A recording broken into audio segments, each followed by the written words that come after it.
Сухая и жаркая погода и вовремя проведенная обработка спасли этим летом чувашский хмель от вредителей и заболеваний. Сотрудники Россельхозцентра объехали несколько плантаций, чтобы тщательно осмотреть листья хмеля. Объеденные и затянутые паутиной встречались, но эти случаи можно считать единичными, говорят специалисты. Достаточно тяжелая ситуация была в прошлом году. Тогда в некоторых хмельниках был обнаружен пироноспороз – ложная мучнистая роса.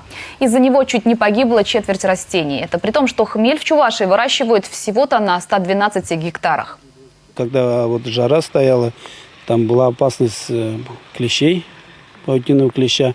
Мы как бы неделю один раз обязательно выезжаем, проверяем и минимум 2 раза в год обрабатываем против вредителей.